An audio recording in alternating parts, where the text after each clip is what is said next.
I got broads in Atlanta, just to the lean the family, credit cards and the scammers, getting no licks in the band. Assalamualaikum warahmatullahi wabarakatuh. Ketemu lagi dengan Mang Roni Uye. Mang Roni Uye akan bercerita tentang ngurak nih ya. Kalau ngurak itu sebetulnya tidak memerlukan teknik yang gimana-gimana gitu ya. Kalau ngurak itu sebetulnya gampang. Kita asal cari aja lubang, nanti juga kita bisa tahu, bisa membedakan antara lubang belut dan lubang keyep, lubang yuyu belum. Nah, kalau misalkan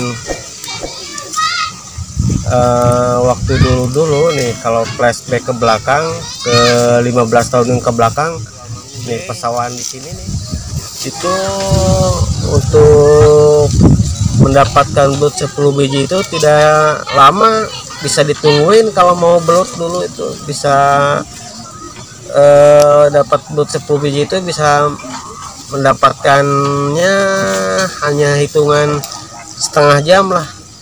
Nah, beda dengan sekarang kan lahan pesawahannya banyak bangunan, perumahan ya, yang terutama itu yang nyetrum loh. Nah, nyetrum pagi sampai malam itu yang nyetrum banyak sekarang nih. Jadi populasi belutnya, jangankan belut mau berkembang biak banyak, yang anakan, yang telur juga pada mati, yang nyetrum, yang motas. Jadi Mang Uye juga nggak bisa gimana-gimana ya, mungkin karena dia itu dijadikan lahan profesi lah. Kalau ukurannya hobi ya lebih baik ngurak. Kalau ngurak itu bisa menjaga lingkungan dan bisa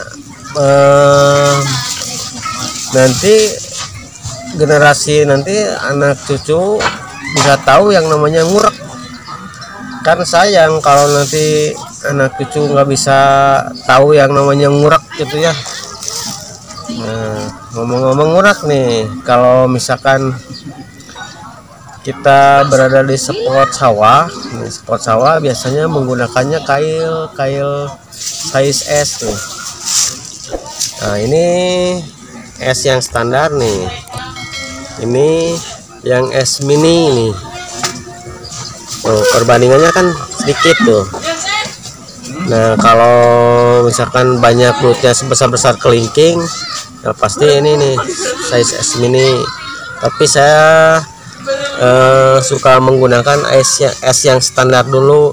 Nah, kalau misalkan 1 kali, 2 kali, 3 kali mocel, nah, baru saya ini gunakan size S mini nih. Ini kalau udah strike pasti dapat nih sama S mini ini nih, pokoknya bagus nih. Nah, sekarang Mang Uye kan lagi berkunjung ke rumah orang tua Mang Uye ini. Yuk coba tuh di sana lihat tuh, itu saudara-saudara Mang Uye itu. Nah, saudara Mang Uye itu. Ini rumah Mang Uye ini. Nah, kalau ini musim penghujan nih, spot sawah di sini nih dekat rumah Mang Uye bagus-bagus nih, belutnya gede-gede. Berhubung ini kemarau nih, sampai ke sana itu kering tuh. Bahan-bahannya kering. Tuh lihat ini tuh, ini kering tuh. Nah, kalau musim hujan di sini juga spotnya bagus kalau musim hujan nih. Ini kan sawahnya sawah tada hujan nih, sawah mengandalkan ketika musim hujan baru disawahin. Kalau musim-musim kemarau gini suka ditanamin palawija seperti apa? Seperti mentimun, sosin, pare, kacang panjang dan lainnya. Nah, itu yang tadinya curi star tuh spot yang sebelah sana. tadinya tuh yang ada orang. Nah itu tadinya kan udah mulai ditanur, nggak taunya nggak ada hujan, terpaksa itu gagal sawah itu yang sana nih, gagal panen karena apa, kekeringan. Ini kakak ipar saya nih jago mancingnya nih, Adalung Rusmana. Mas lagi main layangan Mas. Wah, si Mas juga main layangan. Si Mas suka sama saya suka diajak ngurak nih. Oh, lihat sampai kering begini nih. Ini termasuk beruntung yang punya sawah ini karena udah dipanen duluan. Beda dengan sawah yang itu tuh. Loh, yang itu baru ditanur. Nggak ada hujan, kering. Gagal panen ini. Jadi biar teman-teman tahu ya, kalau kita hobi lah, kalau hobi mah tidak bisa diukur dengan materi sih. Makanya kalau saya presentasinya kalau dapat duit banyak atau sedikit ya saya bukan karena nilai ekonominya, karena saya hobi ngurak. Jadi saya caranya juga mancing belut ngurak, tidak seperti nyetrum itu mortas. Apalagi kalau mortas itu bisa berdampaknya, kalau yang mengkonsumsi belut hasil mortas itu bisa keracunan juga nanti yang makannya kalau nggak bersih nyucinya. Ya diusahakan mah kita mah jangan mortas, jangan nyetrum. Ya kalau kita senang ya ayo bareng-bareng aja ngurak aja sama Mang Uye ini. Mang Uye juga nanti akan mendatangi spot-spot yang potensi belutnya babon-babon. Nah kalau di sini mah kalau musim hujan insya Allah nih nanti teman-teman juga bisa tahu nih bahwa spot di sini itu paling bagus sebenarnya. Berhubung ini musim kemarau, sawah tak ada hujan, jadi sawahnya mengenakannya ketika musim hujan aja. Sekarang lagi musim layangan nih, putra Mang Uye lagi main layangan tuh. Nah ini Nandika Akrom tuh lagi main layangan. Kak mana senalnya kak? Kak Dika senalnya kemana? Dika lagi main layangan. Tuh itu tuh Ajam lagi main layangan. Ini putra adik saya. Uya gini Jam. Ayo.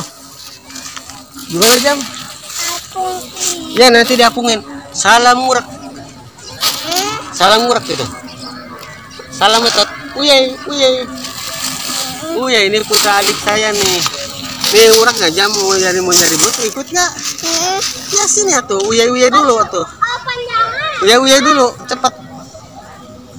Uya dulu. Ayo ini nanti dikasih aku cepet. Uya. Iya, oke ini dulu.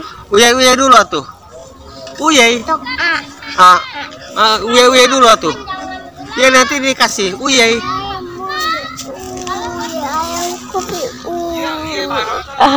Salam satu hobi. Uye. Aduh. Dikasih apa ini? Wah, pahit. Menjadi belut ah.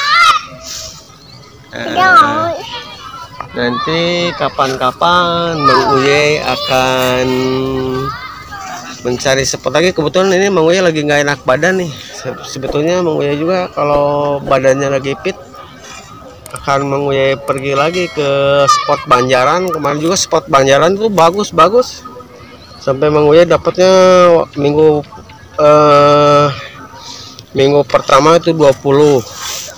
Minggu yang keduanya 18. Jadi potensi belutnya masih bagus di sana. Potensi spot-spotnya itu bagus. Karena kan di sana walaupun musim kemarau juga perairannya menunjang karena debit airnya masih bagus, masih banyak. Jadi kalau daerah kisaran Banjaran dan Ciherang itu sekalipun musim kemarau tetap airnya masih bagus, jadi perairan sawahnya masih bagus-bagus. Mungkin kalau misalkan komunitas ngurak yang sudah kenal dengan Mang Uye bisa gabung dengan Mang Uye. Mang Uye akan menyediakan uraknya Mang Uye bisa dikasih lah sama Mang Uye uraknya. Jadi Mang Uye juga menyesuaikan, karena banyak yang bertanya kenapa cabutnya kecil-kecil. Lah namanya juga kan belut sawah. Kalau belut sawah itu paling gede juga sebesar ibu jari kaki, besar jempol. Ya udah segitu sih udah termasuk gede kalau ukuran sawah. Nah beda lagi kalau dengan spot kolam, spot walungan atau sungai-sungai dan rawa-rawa, itu pasti belutnya gede-gede karena kan di sana kan lubangnya dalam-dalam, lagian lumpurnya dalam-dalam. Nah bagi teman-teman Mang Uye ini, saya Mang Uye kasih tahu kalau ngurak itu kalau di spot-spot sawah bagusnya padi yang baru ditanam itu biasanya bagus, belut-belutnya banyak. Nah beda lagi kalau misalkan spot sawah padinya udah gede-gede, belum dipanen, itu kan lumpurnya jadi dangkal. Nah untuk lubang-lubangnya ketutup, jadi belutnya masuk ke dalam, lebih dalam lagi. Nah nanti kalau misalkan udah habis dipanen, dicangkul, diisi air, itu namanya diangler. Kalau diangler itu pasti belutnya banyak, karena belutnya banyak bermunculan di permukaan. Nah itu juga kalau sudah diangler itu favorit juga itu untuk orang-orang yang suka ngedamar atau ngobor. Nah itu spot yang sudah diangler itu bagus. Nah udah diangler baru ditanur, itu tanur bagus, tanur.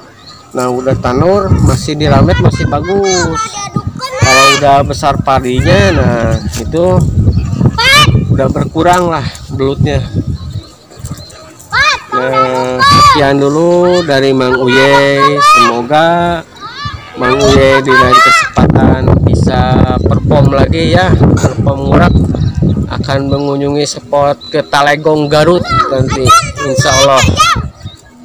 Jangan lupa like dan komen subscribe-nya. Mang Uye tunggu. Terima kasih. Assalamualaikum warahmatullahi wabarakatuh.